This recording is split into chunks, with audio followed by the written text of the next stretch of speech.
ولقد صرفنا في هذا القرآن للناس من كل مثل وكان الإنسان أكثر شيء جدلا وما منع الناس أن يؤمنوا إذ جاءهم الهدى ويستغفروا ربهم إلا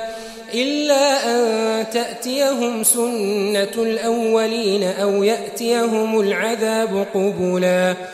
وما نرسل المرسلين إلا مبشرين ومنذرين ويجادل الذين كفروا بالباطل ليدحضوا به الحق واتخذوا آياتي وما أنذروا هزوا ومن أظلم ممن ذكر بآيات ربه فأعرض عنها ونسي ما قدمت يداه